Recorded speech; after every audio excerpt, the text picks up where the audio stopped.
Hello everyone. तो चलिए एक बार फिर आप सभी का स्वागत है मेरे YouTube channel G physics with Arohit में। और आज की इस लेक्चर में हम लोग क्लास 12th का चैप्टर 1 का एनसीईआरटी प्रॉब्लम करने वाले हैं। और एनसीईआरटी प्रॉब्लम में सबसे पहले हम लोग एनसीईआरटी का एग्जाम्पल देखेंगे। एग्जाम्पल करने के बाद आप लोग के बुक में जो एक्सरसाइज में जो क्वेश्चंस दिया हुआ है उसको देखेंगे। ओके, तो चलिए आज का लेक्चर स्टार्ट करते हैं हम लोग एग्जाम्पल फर्स्ट के साथ। फर्स्ट एग्जाम्पल है 1.1, ये आपके बुक में दिया हुआ है। तो एग्जाम्पल क्या कहता है, how can you charge a metal sphere positively without touching it.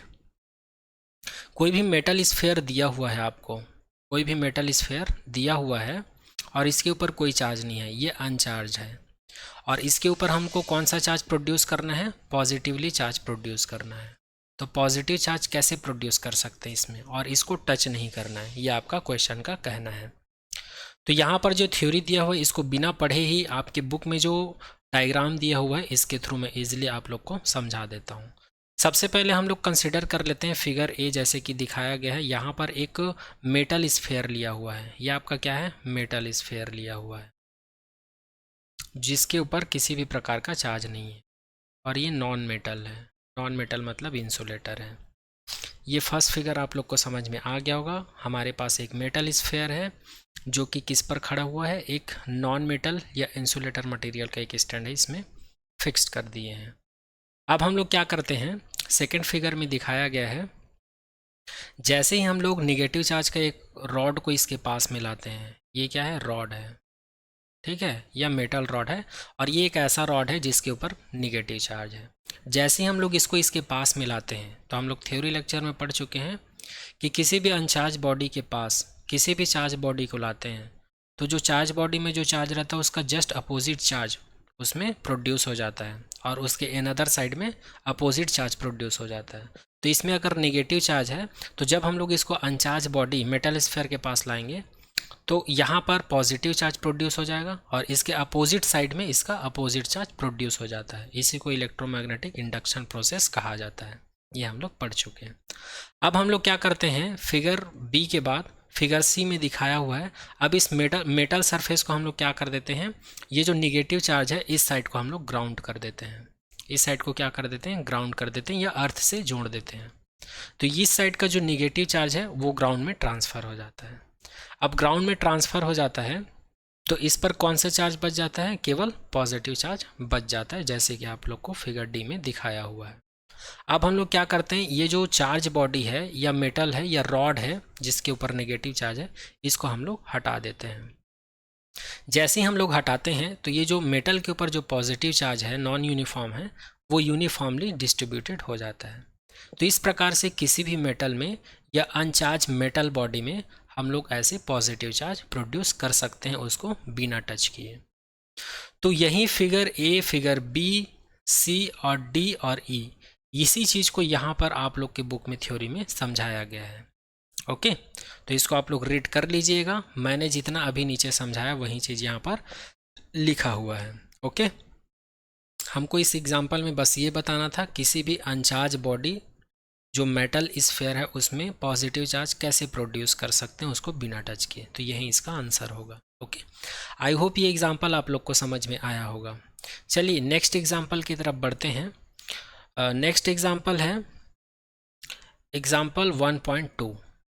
ये क्या बोलता है, इफ 10 के power 9 electron move out of a body to another body every second, how much time is required to get a total charge of 1 coulomb on the other body. यहाँ पर question के बोलने का मतलब ये है, आपको दो बॉडी दिया हुआ है, एक बॉडी ए है एक बॉडी बी है। तो बॉडी ए से अगर इलेक्ट्रॉन ट्रांसफ़र होता है, और एक सेकेंड में कितना इलेक्ट्रॉन ट्रांसफ़र होता है इस बॉडी से सेकेंड बॉडी में, 10 के पावर 9 इलेक्ट्रॉन ट्रांसफ़र होता है एक सेकेंड में। तब हमको ये बताना है कि बॉडी बी में 1 कूलम चार्ज होने में इसको कितना समय लगेगा। फिर से एक बार बोल देता हूँ, हमको क्वेश्चन में ये एग्जांपल में बोला गया कि दो बॉडी है हमारे पास, और फर्स्ट बॉडी जो है लगातार इलेक्ट्रॉन को क्या करते हैं, रिलीज करते हैं, और एक सेकेंड में कितना इलेक्ट्रॉन रिलीज करता है, 10 के पावर 9 इलेक्ट्रॉन।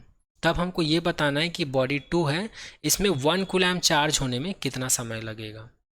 ओके, और हम लोग को ये पता है 1 electronic charge is equals to 1.6 into 10⁻19 coulomb होता है, ये हम लोग को पता है और ये क्वेश्चन में हमको दिया हुआ है।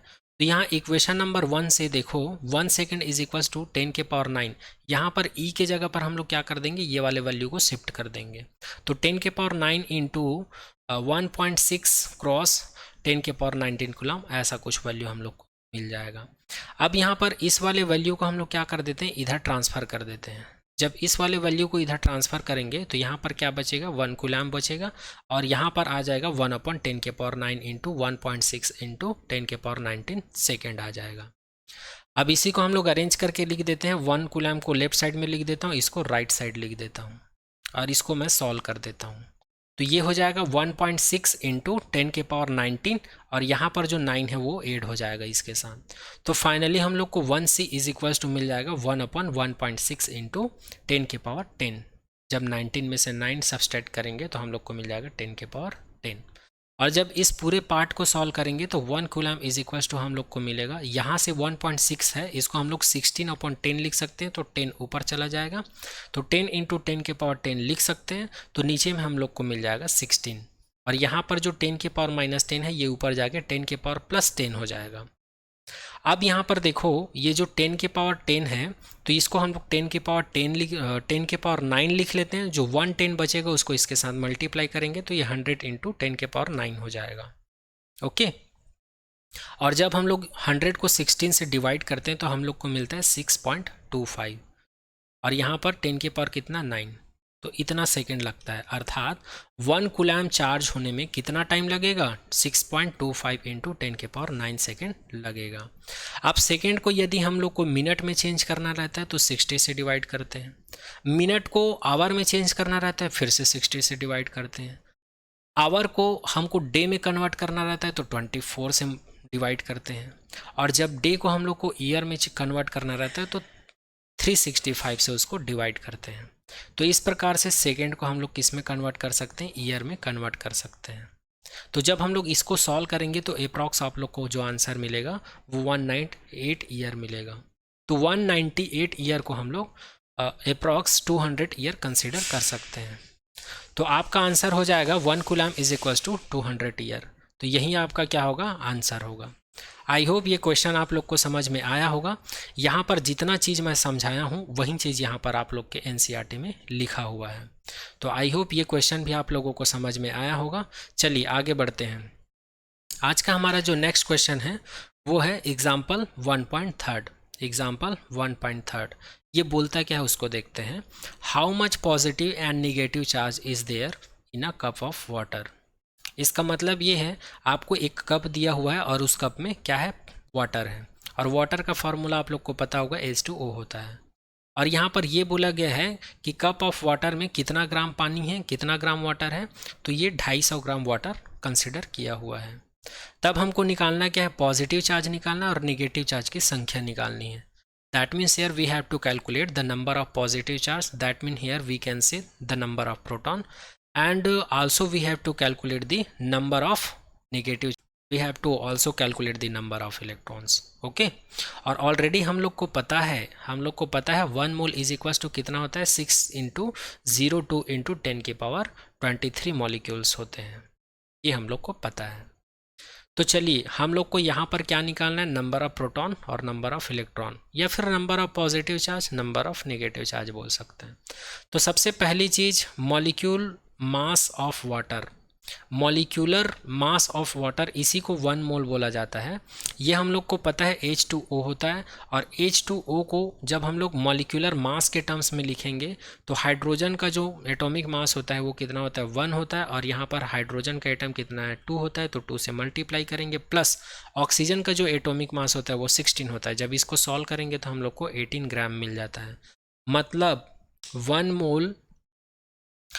मोल वाटर में कितना ग्राम मॉलिक्यूल्स होते हैं, 18 ग्राम्स। तो यहाँ पर 1 ग्राम इज इक्वल टू कितना मोल हो जाएगा, 18 को इधर ट्रांसफर कर देंगे तो 1 ग्राम को लिख सकते हैं 1/18 मोल्स। अब 1 gram is equal to 1/18 moles होता है, तो 250 ग्राम इज इक्वल टू कितना होगा, तो हम लोग दोनों तरफ 250 का मल्टीप्लाई कर देते हैं, तो 250 ग्राम इज इक्वल टू हो जाएगा 250/18 ग्राम। सॉरी यहाँ पर ग्राम नहीं आएगा क्योंकि ग्राम को इधर लिख चुके हैं। ये हो जाएगा 250/18 मोल हो जाएगा। ओके, अब यहाँ पर 250 ग्राम इज इक्वल्स टू हम लोग इसको क्या लिख सकते हैं, यहाँ पर मोल है और 1 मोल का वैल्यू हम लोग को पता है इतना होता है, तो उस वैल्यू को यहाँ पर सब्सटीट्यूट कर देंगे। तो ये हो जाएगा 250/18 into 6.02 into 10⁻23 molecules. I hope यहाँ तक आप सभी को समझ में आया होगा। चलिए आगे देखते हैं। अब हम लोग को पता है H2O। H2O में जो H2 होता है इसके पास 2 इलेक्ट्रॉन्स हैं, जो ऑक्सीजन है इसके पास 8 इलेक्ट्रॉन है। तो टोटल नंबर ऑफ इलेक्ट्रॉन कितने हुए यहाँ पर, 8 + 2 इज इक्वल्स टू 10 इलेक्ट्रॉन हुए। 10 के ऊपर नेगेटिव चार्ज होता है इसलिए यहाँ पर -10e लिखे हैं। तो ये चार्ज होता है इलेक्ट्रॉन का। और हम लोग को पता है किसी भी एटम या किसी भी मॉलिक्यूल्स में जो नंबर ऑफ चार्जेस होते हैं, जो नंबर ऑफ नेगेटिव चार्ज है, तो उसका अपोजिट चार्ज भी उतना ही होता है। That means here we can say the number of negative charges is always equal to the number of positive charges in any atom और मॉलिक्यूल्स। तो इसी के बेस पर हम लोग यहाँ पर बोल सकते हैं यदि नंबर ऑफ इलेक्ट्रॉन कितना है, -10 इलेक्ट्रॉन है, तो नंबर ऑफ प्रोटॉन कितना होना चाहिए, +10e होना चाहिए। किसमें, वाटर में। अभी वाटर की बात कर रहे हैं, ठीक है, वाटर में इतना होना चाहिए। अब हम लोग वाटर के 250 ग्राम के लिए निकालेंगे, ठीक है। तो 250 ग्राम वाटर में कितने चार्जेस होंगे, तो हम लोग सबसे पहले पॉजिटिव चार्ज के लिए निकालते हैं।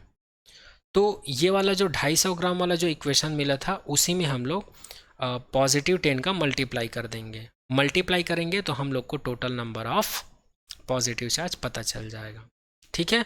तो 250 gram is equals to 250/18 into 6.02 into 10⁻23 into 10e+। और हम लोग को e का वैल्यू पता है कितना होता है, e का वैल्यू होता है 1.6 इंटू 10⁻−19 कूलम होता है।